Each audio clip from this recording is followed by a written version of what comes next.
Good afternoon, everyone. Welcome to Samvaad. The theme for today's talk is Models for Computational Thinking. The speaker is Professor Amit Chattopadhyay from IIIT Bangalore. Dr. Amit Chattopadhyay is a faculty at IIIT Bangalore since 2016. He received his PhD degree on Certified Geometric Computation from John Bernoulli Institute of Mathematics and Computer Science at University of Groningen in the Netherlands. After receiving his PhD, he worked as a postdoctoral fellow at Catholic University of Louvain in Belgium, University of Leeds in UK, and at IISc-Bangalore. His primary research interests are in computational topology, geometric computing, optimization, visualization, and data analysis. Welcome, sir. Thank you, Jasmine, for your introduction, and welcome to all for my talk. So last year in my Samvaad, I was introducing geometry and topology for certified computation. So in today's talk, I'll talk about how to compute holes in different dimensions in a data, which will give us a powerful feature to characterize the data, and this is the central idea in topological data analysis. So the outline of my talk will be I'll be covering mainly three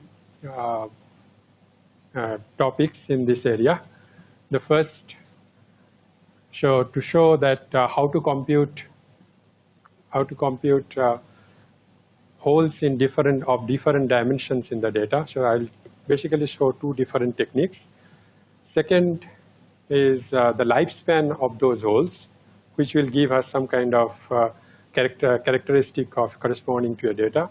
And the third thing, which is about our current research, computing holes in multivariate data or multifield data. So holes we see in nature and in universe. We can see holes almost in all different shapes which I come across in real world. Without holes, you can see that the shape is kind of boring. It's trivial. You have heard about black hole. It's also kind of hole. You see in the cosmology data, where we see the cosmic density distribution of stars and galaxies, where astronomers are interested computing some kind of wave-like pattern in this cosmology data. So in porous medium, so this is the third one is a cross-section of two-dimensional cross-section of a 3D porous medium with different sizes of holes. Then we see in surface reconstruction application, we see different types of holes while reconstructing the surface, which we say noise. So tunnels or handles appear in this, and based on those tunnels and noise, we decide how to make the smooth surface from the given data. So we just compute the different types of holes and then can decide that whether there is noise in the data or not. So how to define holes? It's difficult to characterize holes from by looking at the hole, because you cannot characterize hole by looking at the hole, but you have to see its boundary. Like in the black hole, right? You cannot see the black hole, but you can guess that there is a black hole by looking at the boundary. So we define hole based on the boundary. For example, a point we will consider a zero-dimensional hole. So what will be the boundary of a point? So that is a tricky question. But when we define it mathematically, so that will be clear that a point will be considered as a zero hole. Whereas a circle, so you can see the boundary is a one-dimensional. Okay, I introduce a new term here, manifold. So it's a one-dimensional manifold. So that's why this is called a one-dimensional hole or one-dimensional cycle. Similarly, for a sphere, so boundary is a two-dimensional manifold. So it will be called a two-dimensional hole. Okay. We'll define it more precisely but are we really interested in computing these holes in the data? So we have to see that what actually we are interested in. We are more interested in computing. So from the holes, whatever is there, like 0-dimensional holes, 1-dimensional holes, 2-dimensional holes, or we can increase this definition to n-dimensional holes, generalize this definition. But we are not really interested in computing individual holes, but we'll group them into equivalence classes.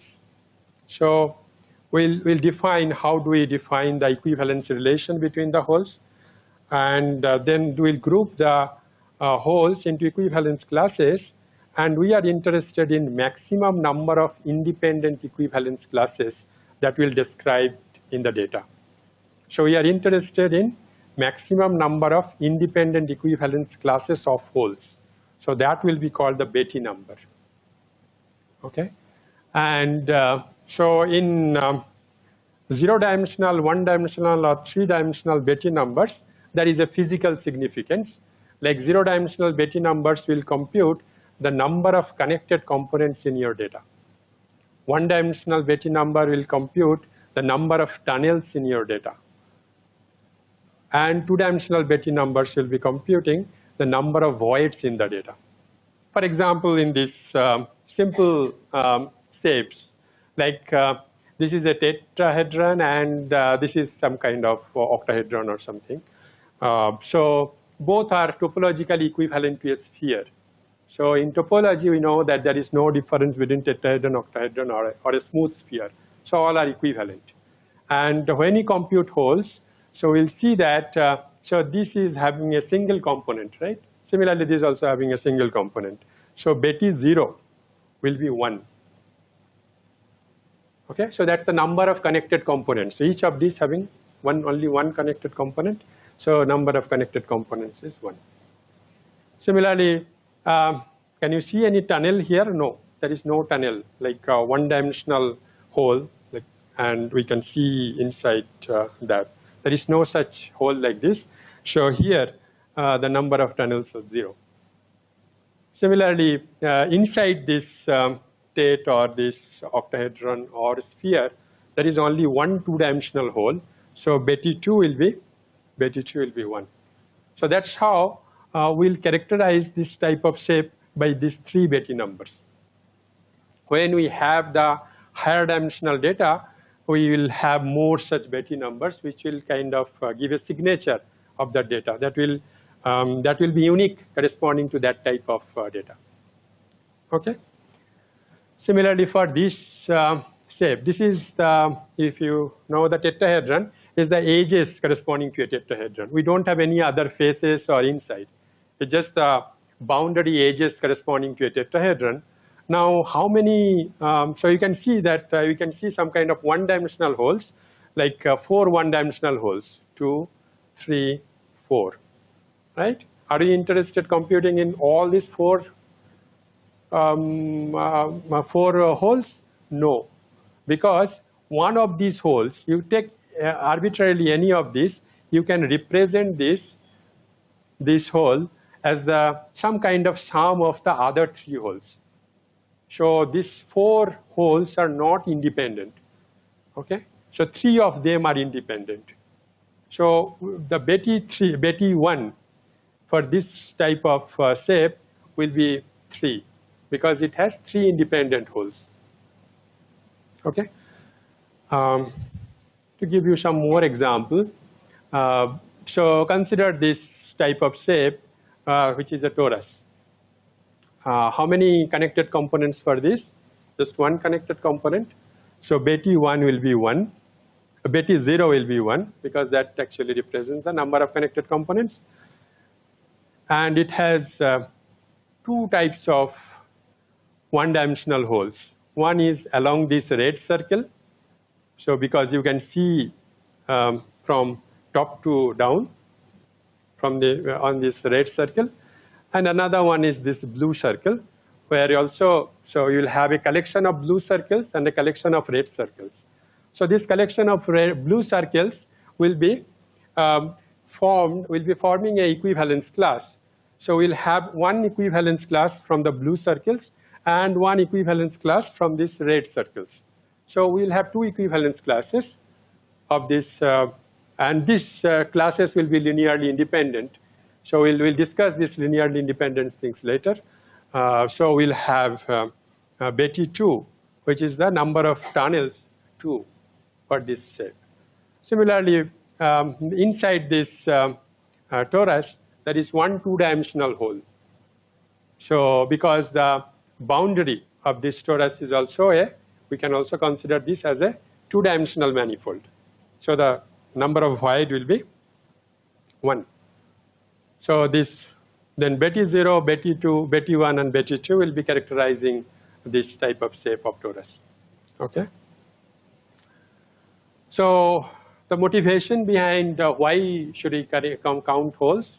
So we can classify different types of shapes into different groups based on their Betty numbers, and similarly for the data. So that's the motivation for why we should count holes for data analysis.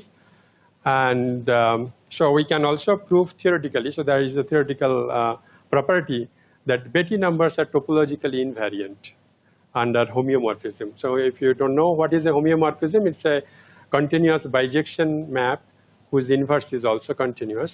So we can prove theoretically the Betty number. So basically, if you deform this sphere, like we already showed the example of the Tate or the Oct, so which are topologically equivalent to sphere, so they will have the same Betty numbers, right? Whereas the torus will have a different set of Betty numbers from the sphere. Okay. So now we'll show the technique. So I'll just try to highlight a little bit of how we can compute such Betty numbers. It requires some mathematical knowledge from linear algebra and vector space, and if you know the rank nullity theorem in the linear transformation. So I have tried to make these slides understandable enough for our students who have followed the linear algebra course. Otherwise, you can, if you see any book of algebraic topology, this will be a little bit more complicated. So before we start showing the technique of how to compute holes, first of all, we have to be precise about what should be our data.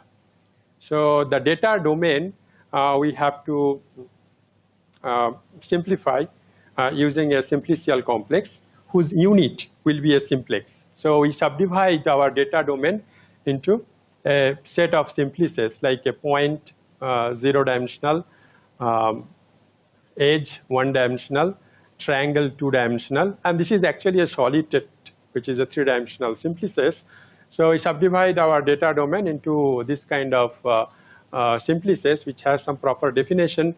So they should be, so each simplex should consist of, say two-dimensional simplex should be consisting of 3 points, and these 3 points should be also affinely independent. That means that if you fix one of these points and consider two vectors from these points, so from 3 points you'll be able to make two vectors. These two vectors should be linearly independent. So then they are affinely independent. Okay, and so any proper set of this set of vertices of a simplex will be called a face. Like for these two-dimensional simplices, we have one-dimensional faces, the edges, and zero-dimensional faces. Okay, so that's how we define the simplex. And then we define the simplex. So we just put all these simplices together and make a simplicial complex from that. How do we do that? So two simplices should, so if we consider one simplex, then its faces also should belong to the simplicial complex. So that's the first property we need to ensure when we are constructing a simplicial complex. And the second thing is when two simplices are intersecting, they should intersect along a face of either of the simplices. Okay. So like for example, this is one-dimensional simplices consisting of edges and the vertices. That is a graph object. You are all familiar with graph objects. So so this consists of different set of vertices and edges, right? So this will be calling one-dimensional simplices, one-dimensional simplicial complex. Why it is one-dimensional? Because the highest dimensional simplex it is having its edge, which is a one-dimensional simplex. So the dimension of the highest dimensional simplices in the simplicial complex will be called the dimension of the simplicial complex. Okay, so here I show some examples of two-dimensional simplices. For example, this is an annulus consisting of the vertices, edges, and these faces. So it has 6 faces, right? So the triangles. So two-dimensional simplices. So this is of dimension 2, two-dimensional simplices. Similarly, for this is actually a simplicial complex corresponding to the torus, and this is having one nice property that this is with minimum number of vertices and minimum number of edges and faces when you triangulate a torus. So you can prove that we require 7 vertices, 21 edges, and 14 faces when you minimum number of. So with more number of vertices, still you can triangulate a torus, but this is with minimum number of vertices. As we know that the Betti numbers are topologically invariant. So even if we triangulate the torus with more number of triangles, the Betti numbers will not change. So if you can compute the Betti numbers corresponding to the any triangulation of the torus, it will be same for all triangulations of torus. Okay.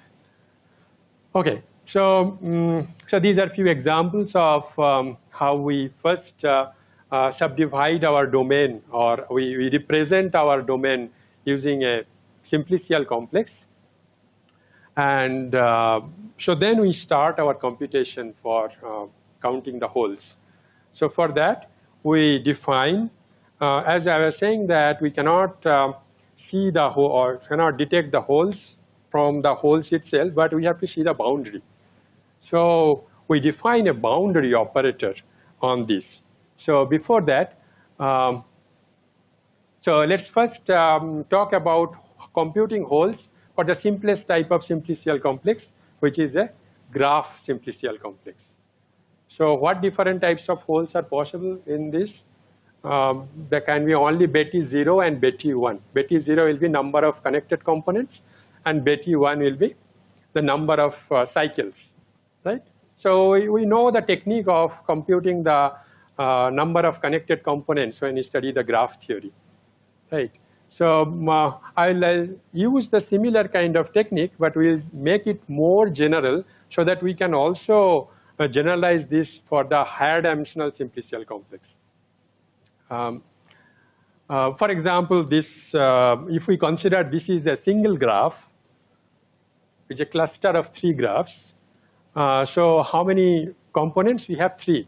So we should be able to count Betti 0 equal to 3, and number of cycles, that is 1 cycle, 2 cycles, 3 cycles. So Betti 1 should be 3, right?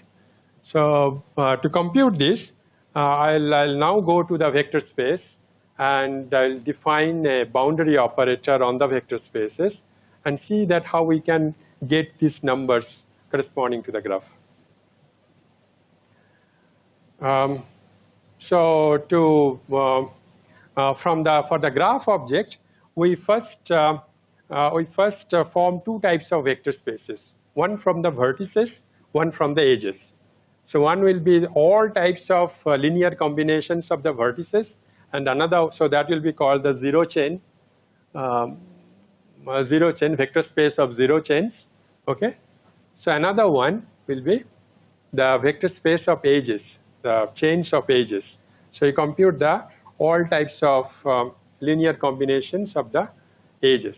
So that's your 1 chains.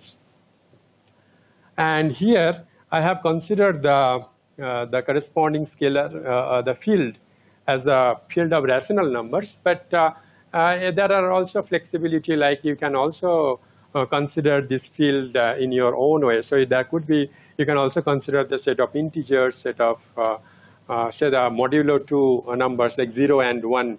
So there are different ways you can consider these linear combinations from the different fields.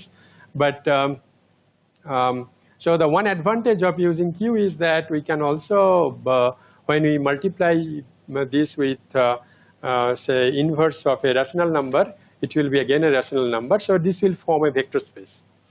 So this is otherwise this will be forming a group, and then we have to analyze based on the group theory. So I wanted to study in terms of the vector space. Okay, once we define these two, so one thing I haven't written here is that what should be the operation when we are defining what's the addition operation of these vectors. So the addition operations will be if you take two such elements from this zero chain. So the addition operation will be coordinate wise, right? So if you take it, so similar coefficients of v1, v2, vn will be added together. So that's the addition operation we'll be defining for this vector space. And you can prove that this will actually form a vector space. Okay. Second thing is the boundary operator. So we'll define the boundary operator from this one chain to zero chain. One chain space to the zero chain space. And how we define this? So corresponding to each edge of this vector space, we map them to the difference between the endpoints of the edges. Okay. So you take one edge, apply the boundary operator. The image will be the difference between the endpoints of the edges.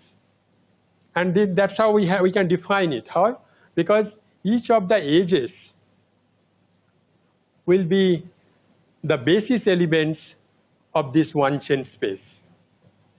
Similarly, each of the vertices will be forming the basis elements of this zero chains. So if we know the map corresponding to each of the edges, so we know this boundary operator completely. So then whatever linear combination or the chain you take, you can write what will be the image of that. Okay. So now if we now consider this boundary operator, what we have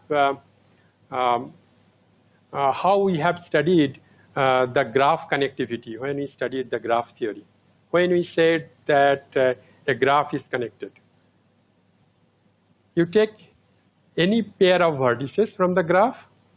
If there exists a path between these two vertices, then we said that the graph is a connected graph. You take any arbitrarily two vertices from the graph, and if you can find a path, right? Path means the collection of edges which are connecting these two. We said that the graph was connected. So this property that corresponding to any two vertices of the graph, there exists a path. So this property we will be using to find one relation which will be called, which will be forming an equivalence relation on the set of vertices. And so basically we will be considering two vertices, and if they are connected by a path, we'll say that they are equivalent. So you just group them together. We group them together. So that you know that two different two vertices from two different components will not be able to find a path. So they will not be connected. So they will not come into the same equivalence class, right? So that's how we'll be defining our equivalence relation on this vector spaces. Okay, to give you a little bit more about how this boundary operator we can so these are actually linear transformation. If you have studied vector space and linear algebra, so you must have studied the linear transformation. So how we are we can represent each of this boundary operator by its linear transformation, by its corresponding to a matrix. So like for this graph, we have 4 vertices.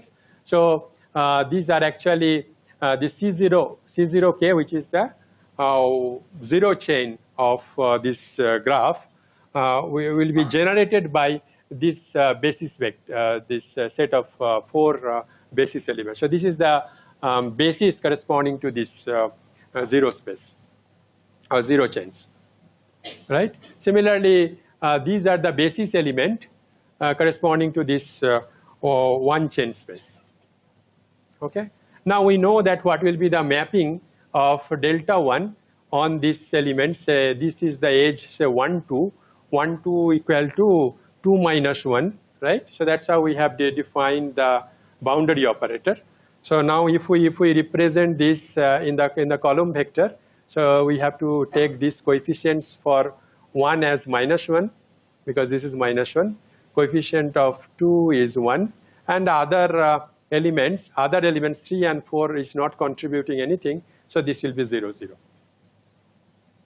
So that's how we are actually designing this matrix, and this is the matrix corresponding to this boundary operator.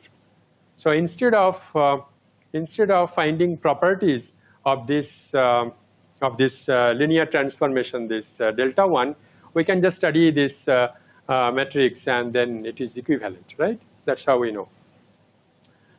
Similarly, so just to give you some hint that how we will be finding the loops. So you see that delta 1 of this 1 2 2 3 1 3, that is this red color this cycle is actually 0, right? So because you just break it into say 2 minus 1, then 3 minus 2 minus 1 minus 3. So they will cancel with each other, and then you will get 0. So that's how we'll be getting one-dimensional cycles from this boundary operator. Okay. So when this is 0, so what is this element called? Anyone knows? So this is called this belongs to in the kernel of this linear transformation, right? So basically, if you know the dimension of so this is called the kernel. If delta 1 of some element is 0, so then this element belongs to the kernel of delta 1. And so that's how we can compute different elements from this graph, or different cycles which will be mapped to 0. Which will be mapped to 0, and we can then count how many such cycles are there to find the dimension of the kernel of delta 1, and then we will be able to get that how many cycles are there in this graph. Okay, so this is not actually the mathematical thing, so I'm just giving you some illustration that how we compute.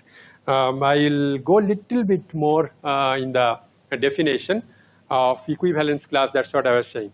So we have C0K consists of what?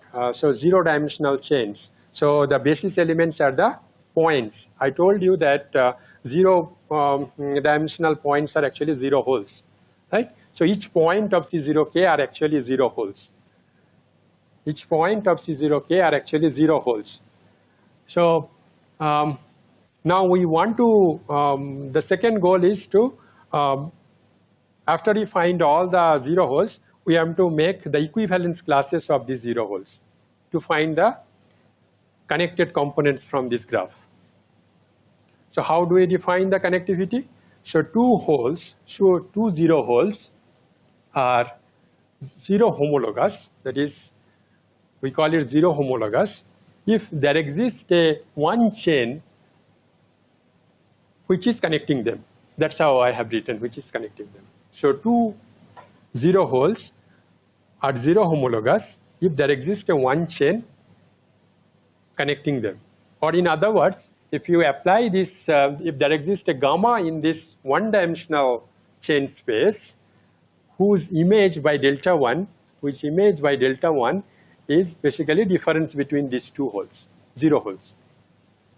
So that's the equivalence relation. We can prove that this is an equivalence relation, and we know that corresponding to each equivalence relation there will be a partition and we can form the equivalence classes. So basically, we compute. So these are the equivalence classes, which is called the zero homology group. So basically, we'll be getting all the classes of zero holes, different classes of zero holes, which all are connected inside each class. So all holes will be connected. Two different classes, they are not connected. Okay, so that we can represent using a quotient space. So basically, you are dividing your set of zero holes by this equivalence relation. That is, we write as modulo image delta 1, and you will be getting all the classes of zero holes into different classes, and that class will be giving me the 0th homology group, or you can say that 0th homology vector space. So that will be also forming a vector space, and the dimension of this vector space, the dimension of the vector space, that will be the maximum number of independent classes which will span this vector space. So that will be our Betti 0, or this is the dimension of A0K. We call it the Betti 0. Okay, so that will be giving us the connected components of this graph K. For example, this you can see for this graph. So you take 2 points, 2 vertices, 2 and 6.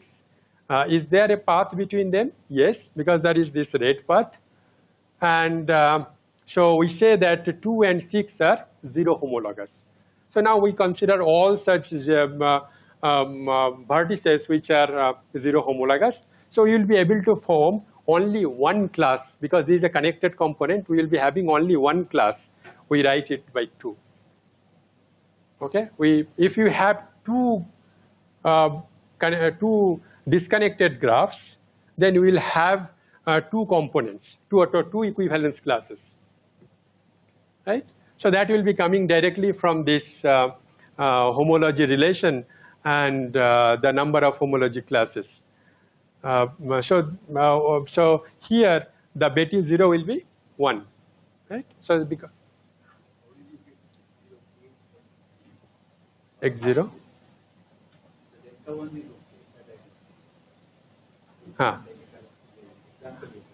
Example of this one.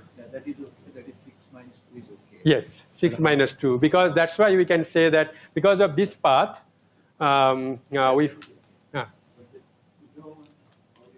this one 2.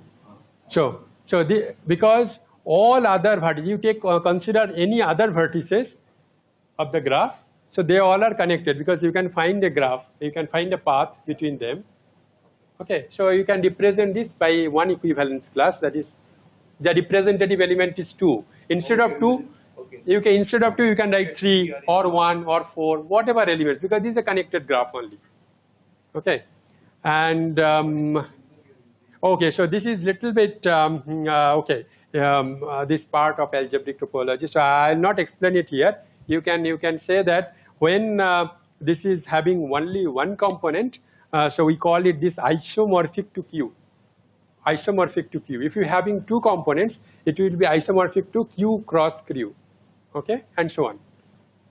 Okay, so that is that you can prove it that since I am considering the field of rational numbers, we'll be getting this as a Q. In this case, the Betti 0 is 1. Betti 0 will be 1, because there is only one class corresponding to this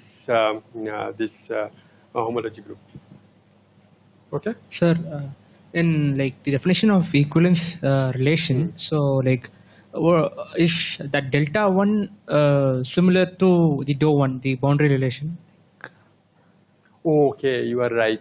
You are right. This is I have this would be del only, right? Oh. This notation I have changed. So this notation would be the previous one. You are right. It's a good observation. So this notation only you have to use. Okay. So it's the same notation. I have just a printing mistake.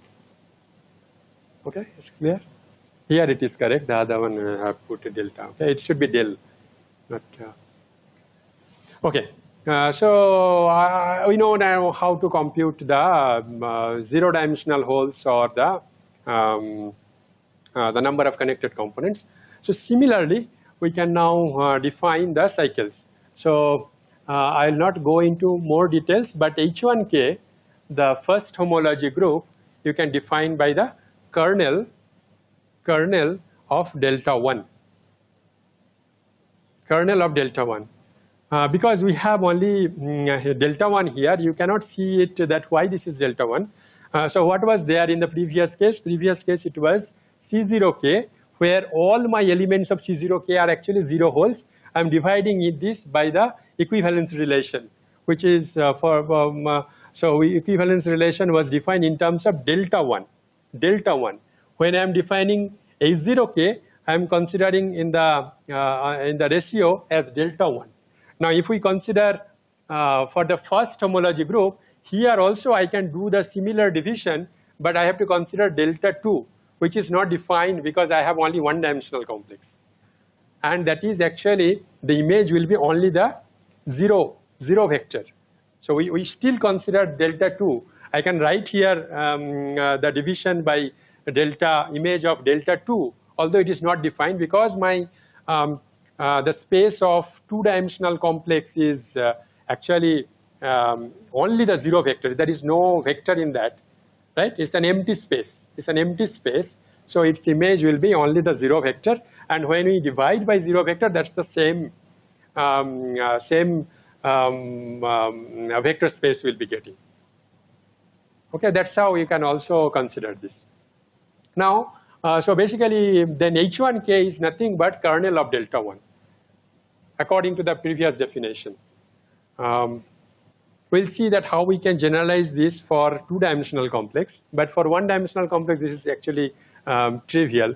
And we can now compute the kernel of delta 1, and which I already showed you before. These three elements will be giving us the kernel of delta 1. So Betty 1 here will be 3. Although you can see many holes, right? Many one-dimensional cycles, 1, 2, 3, 4. You can also consider 5, 6, right? You can consider the cycles in different ways.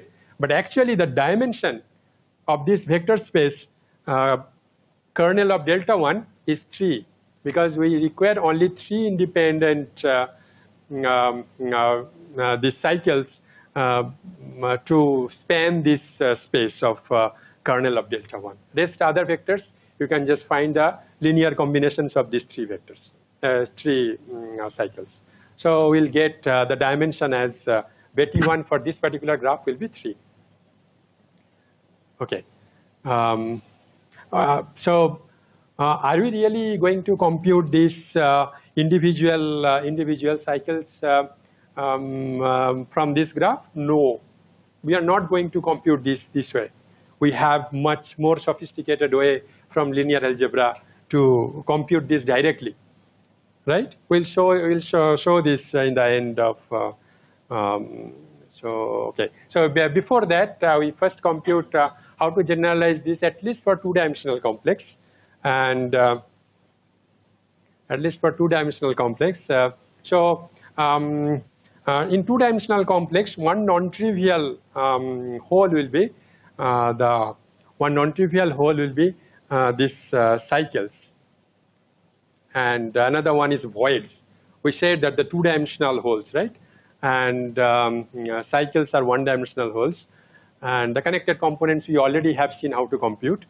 So here little bit different or the generalized notion of equivalence relation will be required when we generalize this from one-dimensional complex to two-dimensional complex.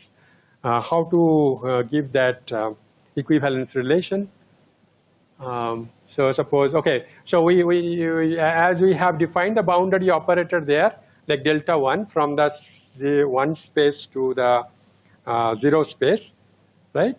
One-dimensional change to zero-dimensional change. Similarly, for this two-dimensional complex, we can also define the delta 2, which is the change space, the two change a vector space of two chains of the faces, right? Two-dimensional simplices to one-dimensional simplices. So basically, we'll be defining delta 2 by this boundary operator, the C2k to C1k, and each of these two-dimensional simplex or a triangle we can write as the sum of its edges, right? Sum of its edges. Like we wrote the edges as the sum of the vertices, or the difference between the vertices, similarly we can write the same thing. Okay, so after we write this, so now we also need to consider the kernel and image of this boundary operator. So I'll go, so basically we have two boundary operators, one from C2k for the C2k to C1k, and delta 1 from C1k to C0k. So how, so first of all, we know that what are all the one-dimensional, to define the one-dimensional whole, first we know that we have all the different types of one-dimensional cycles, which is coming from the kernel of, this delta 1. Kernel of delta 1 will be giving me all one-dimensional cycles. Now I want to group them. So now when I want to group them using some equivalence relation, you note that this equivalence relation we can also generalize, like when we said that 2 points or the 2 vertices were equivalent if there exists a one-dimensional chain. Similarly, we can define that 2 one-dimensional cycles are equivalent if there exists a 2-dimensional chain connecting them. 2 one-dimensional cycles are equivalent if there exists a 2-dimensional chain connecting them. So it's a chain of 2 faces, right? Or 2 chains. So in simple words, you can, if you say that, so 2 cycles, we know the cycles. Now we'll make the equivalence classes from this cycle. We say these 2 are equivalent if there exists a 2-dimensional chain connecting them. So each is actually a faces of, right? So this is a simplicial complex connecting them. So then we call that they are equivalent, and we group them together into different set of equivalence classes, and each of these equivalence classes will be giving me one tunnel from this 2-dimensional complex. Okay. So I'll not go into more the mathematical details of this, but okay. So for example, in this annulus, so we say that this green cycle and this red cycle are equivalent. They will be in the same equivalence class because we can find one gamma, which is this chain of 2 faces, so that delta 2 of gamma will be alpha minus beta. Alpha minus beta is the red one minus the green one. So that's how we'll extend this definition of equivalence relation.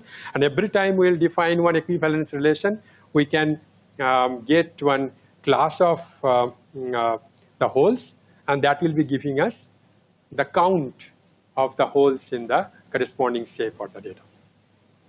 Okay. Okay. So here for the 2 complex, we can define this H1, that is the one. So mathematically, we can define this by kernel of this modulo image of delta 2. H2 will be this. The void will be just kernel of delta 2, and connected number of connected components we have already defined how to compute this. Okay. So now just talk a little bit of how to compute these numbers directly without computing the holes. So we have the boundary operators and corresponding matrices. We know that how to get the corresponding matrices. We know how to find the image of this boundary operator by computing number of independent columns from this matrix. So that will be giving us the image of delta 1 or delta 2. And if we can find image from the rank nullity theorem of the vector space, we can compute the corresponding kernel. Okay, so now we apply this. So one formula I haven't written. So if we have a Betty 1 is kernel of delta 1 by image of, this is actually H0k or H1k. So image of delta 2. So then we know that dimension of H1k is dimension of kernel delta 1 minus dimension of image delta 2. So from this relation, we can get all these values from these boundary matrices, and you just compute this number. So then dimension will be this Betty 1. Okay, so that's how we compute. We'll not compute the individual holes from the data itself, but we'll directly compute from the boundary matrices. Okay. So, but what you can see that when the number of simplices goes on increasing, so this boundary matrix is getting bigger and bigger, and it will be difficult to fit in a machine when we have a very huge data set, right? So we want to find a way out from this. So there is another algorithm called the incremental algorithm for computing the holes. So the incremental algorithm, what it does, so it incrementally adds simplices one by one. So what you need to ensure that each of this intermediate stage, your existing complex is actually a simplicial complex. So that two properties we have stated when we define the simplicial complex, they have to be maintained. Okay, so this algorithm is very simple, and this is the algorithm which is mostly implemented when we actually compute the Betty numbers corresponding to a simplicial complex. So suppose you have a complex K and you are adding one simplex sigma with this simplicial complex. So there are two possibilities. Either boundary of sigma,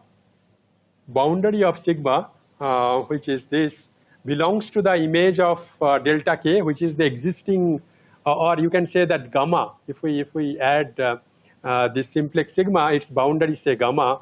Gamma also bounds k, or it doesn't bound k. So we do two things. If it bounds k, we add the corresponding Betty number beta k. So if it is a k-dimensional simplex I am adding, I just add beta k or Betty k by 1, and all other beta k's remain same. And if it doesn't bound, so we just decrease just the previous beta k, that is beta k minus 1 by 1, and rest will be remain as it is. So it will be more clear from this example. So initially I have said these three vertices. So the corresponding to this simplicial, so this is a simplicial complex. So I have this, how many components? 3. So I have Betty 0 as 3, and the other 2 are 0, because there is no tunnel, no void, right? Now I add one edge in this complex. One edge. Is it bounding this previous complex? Is it kind of a boundary? No, it is not giving me any boundary. So we can really compute this delta k of this, which is the difference between these two, and that is not the boundary of this existing simplex. So when it is not bounding, I go to the previous. I am adding one-dimensional simplex, so I go to the previous one and I decrease this by 1. So Betty 0 will be decreased by 1, so that will be 2, and the other 2 will remain same. Other 2 will remain same. So you can see also that number of connected components are now 2. So Betty 0 will be 2, and the other 2, there is no kind of hole or tunnel or void. So they will remain the same. So similarly, I add another one. This will also not the boundary. So I decrease Betty 0 1 by 1 more, and the other 2 will remain same. So that way I get the Betty numbers for this complex. And now if I add this, now here you see that the boundary of this yellow is also boundary of this existing K, right? So when I add this type of simplex, then we increase Betty 1. So because I am adding one-dimensional simplex, I add Betty 1 by 1. I increase Betty 1 by 1, and the other two will remain same. So you can see that here now I have a one-dimensional hole. Okay. Similarly, if I add here a two-dimensional simplex, so is it the boundary? No. So we'll be just decreasing the previous one, right? According to our rule. So we can prove that rule mathematically, what we have stated before, but that is how we will be using in the algorithm, and we will be getting the Betty numbers corresponding to each of the simplicial complex by an incremental algorithm. Okay, so yes, yes. So the structure there. Where? This one. The two double connect. I think I'm. The double connected one. Double connected, which one? Yeah. Points. These two. And this one, the one that the last one, are have equivalent Betty numbers, right? Beta 0 is 0, beta 1 is 0, beta 2 is 0. So are they equivalent? See, this is a one-dimensional complex, and this is a two-dimensional complex. Yeah, that's not So Betty numbers are same. yes, you can prove that in some sense they are topologically equivalent. Okay. So because here you can basically do some topological transformation, which will be giving you the same information like this, right?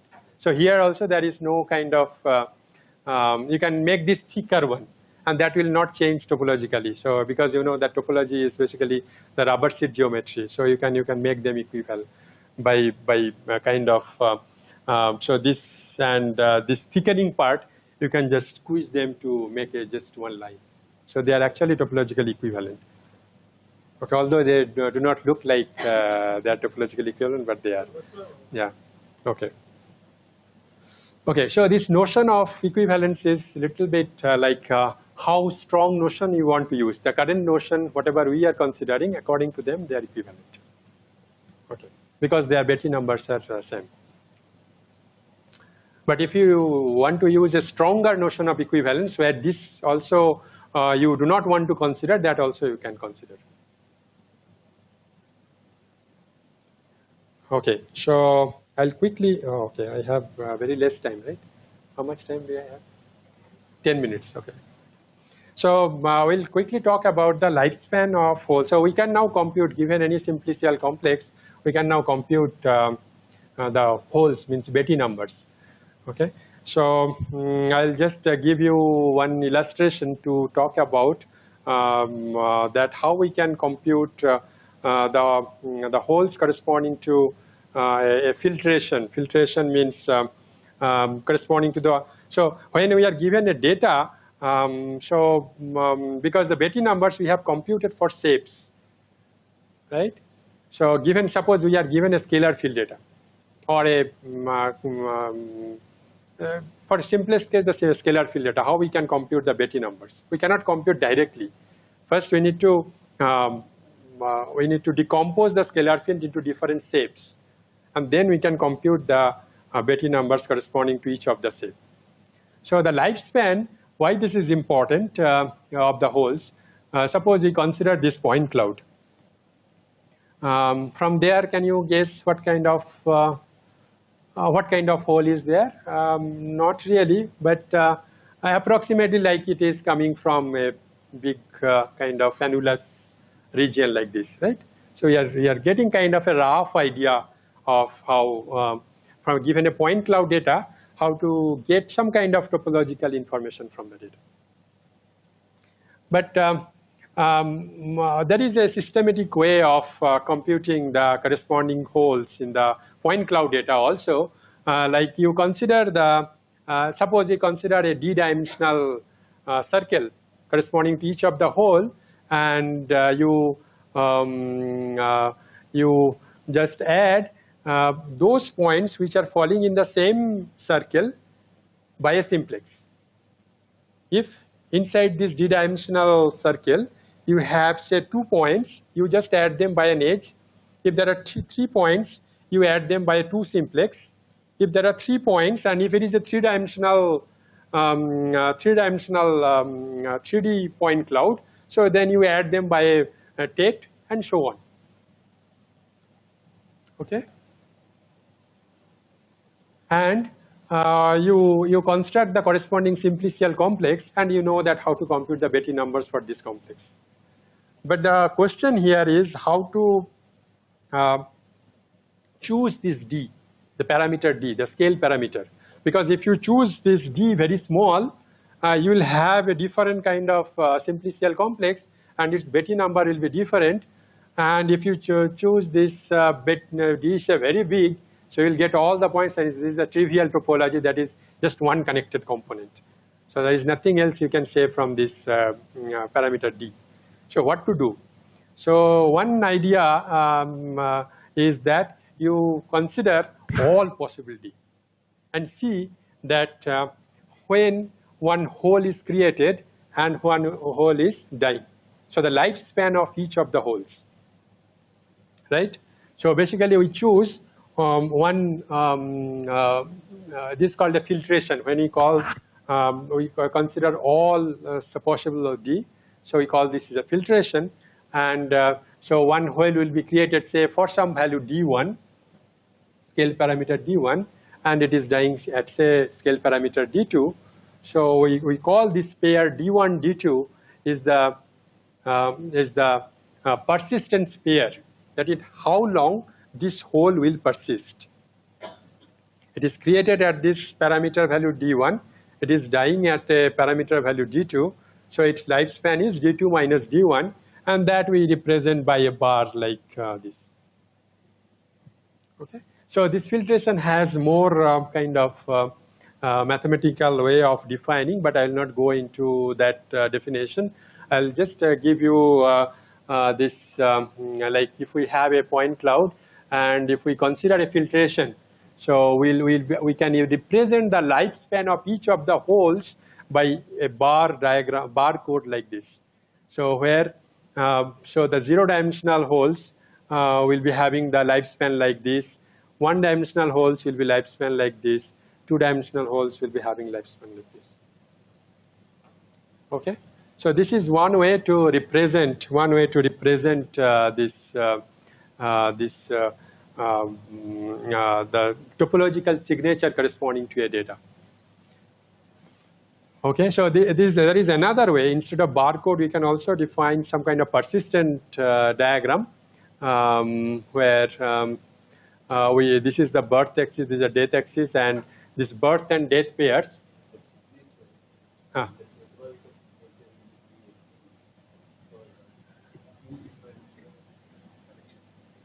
Two different. So you mean that whether they will be same for, so for the topological equivalent data they will be same. So if I take that and rotate if I compute they will be same. Yes, they will be same. So if I write O like this, yes, yes, yes, yes, yes, yeah, yes, yeah, they will be same. Okay. So most importantly, we can apply this when we are able to when we want to find the distance between two scalar fields. Suppose they are so we can basically compute two such persistent diagram corresponding to two scalar fields, and we can find a distance which is called the bottleneck distance between the scalar fields, and that's how we can say that how much these two scalar fields are topologically different. I talk little bit on that kind of work we are doing in finding the distance between two multifields, or you can say that by that way we are basically computing the number of connected components in a multifield, how they are varying. So this is a recent work. You can if you are interested, I think since I will not be able to say much about this, You can go through this paper. This topological feature search is time-varying multifield data, which is recently presented in a conference in Sweden. So the kind of data we are using is like we have more than one scalar field in the data. Like we have the plutonium atom data where we have proton, neutron, and total density means proton plus neutron density, and where there is a time varying data. At each of the timestamp we have 3 scalar fields. We have 3 scalar fields, and this is for 1000 timestamp we have. So we wanted to analyze this data and wanted to find that exactly at which timestamp some kind of topological change is happening. Topological changes in the sense of connectivity in the data. So like nuclear fission, so where one nucleus splits into 2. Okay, so that kind of topological feature we are looking at. Similarly, we had another similar kind of data, fermium atom data, where also we have proton, neutron, and total density, and we wanted to find the nuclear fission point. And another data is the chemistry data. We are looking at the bond between platinum and CO molecule. So we have different electron density of the molecular orbital, and from there we wanted to analyze that where some kind of topological changes are happening. So the overall goal of all these 3 data sets is to detect the changes, the number of connected components or the number of holes in the multifield data. Although there are 2 the challenges in this kind of data sets. So far we have talked only about the simplicial complex and the scalar field data. Scalar field data, but for multiple scalar field, multifield means multiple scalar field, how to construct these shapes is non-trivial. I think it's still not now, it's not well developed. So there is no generalization of the persistent homology for multifield data. Similarly, for the bottleneck distance, which I talked, the distance between 2 scalar fields is also not yet generalized for the multifield data. So you have to take kind of a brute force approach to compute this, the difference between the number of components in a one multifield to another multifield by some another method. We just show it quickly. So like we have a one scalar field, say second scalar field, just a simulated data. So I split into different shapes based on their ISO values, and then for the this combined the multifield, we take the intersection of each of this shape and each of this shape together, and I get these black curves, which are the components or the shapes corresponding to the multifield. So these are the shapes corresponding to this scalar field. These are the shapes corresponding to this height field. But when we are considering a multifield, so this intersection of these individual shapes corresponding to the individual scalar fields will be giving me the shapes. And we wanted to track that kind of changes are happening when we go from one timestamp to another timestamp. Okay, so and this kind of topology we can capture by a data structure. What we have computed is called the deep space. So each of these connected component, this black curve corresponds to one node in this three-dimensional graph. So this is called the deep space, and we give a kind of the three-dimensional graph layout of these components of this multifield. But comparing this three-dimensional graph for 2 different timestamps is also a challenging one. It's very difficult. So what we have done extra, so we have found a kind of a distribution of these nodes in the range space, so which is called the 2D histogram of these nodes in the graph. So basically, so there are so many layers, right? So we had these components. From there we compute the deep space, and then we find the node distribution of this deep space into this 2D histogram. Okay, and now it is possible to compare 2 such histogram for 2 different timestamps. So that's how we have now designed different distance metric corresponding to this 2D histograms.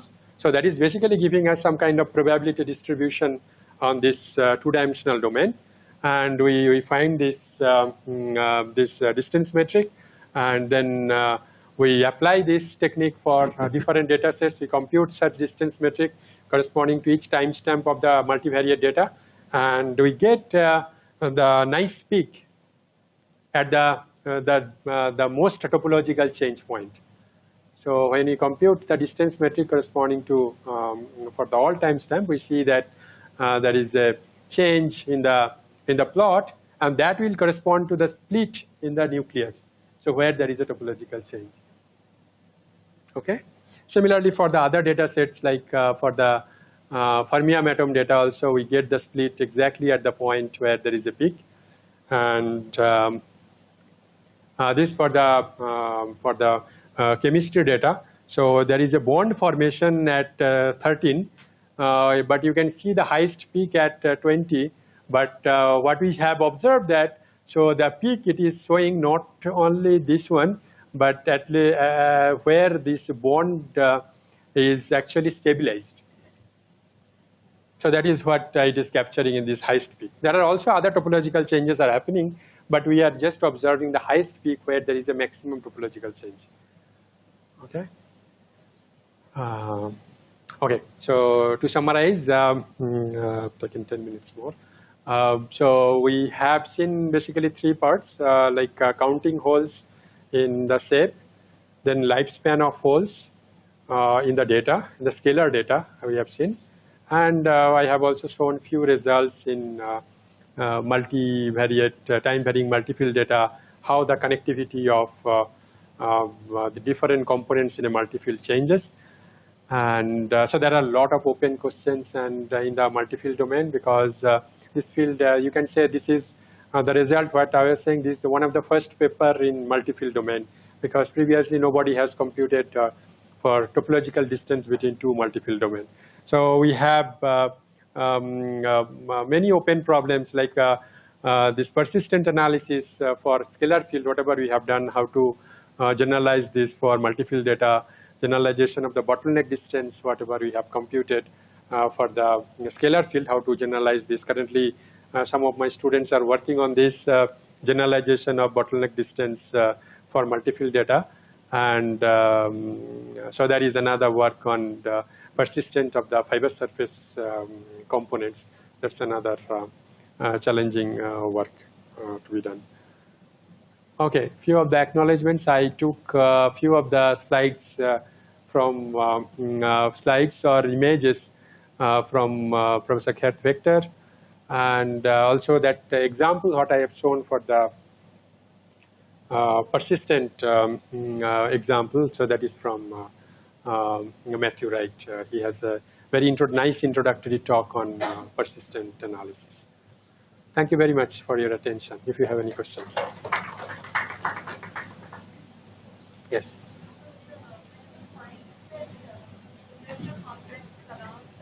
Cloud. Do you use a constant d for every point, or is it for? Yeah, that is for constant d. Whenever for any particular simplicial count, that is a. But can we? Is there like an optimal d for each point? Optimal d. No, then will not. So the idea for d is to find the overlapping points.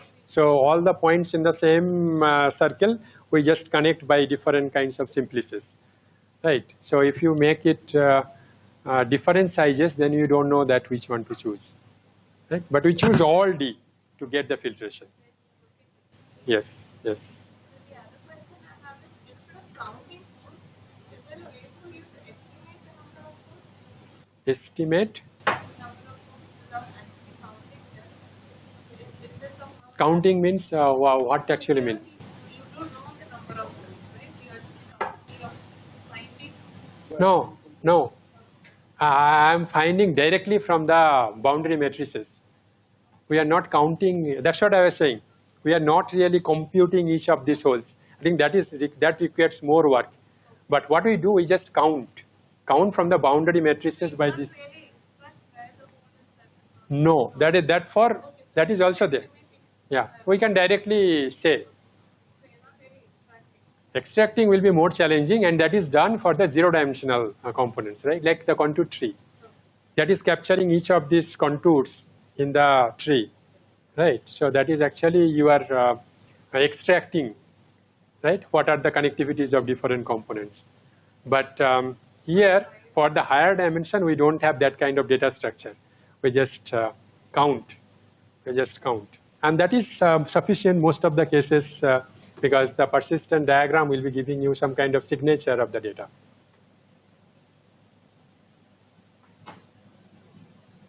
Okay, thank you very much. Thank you.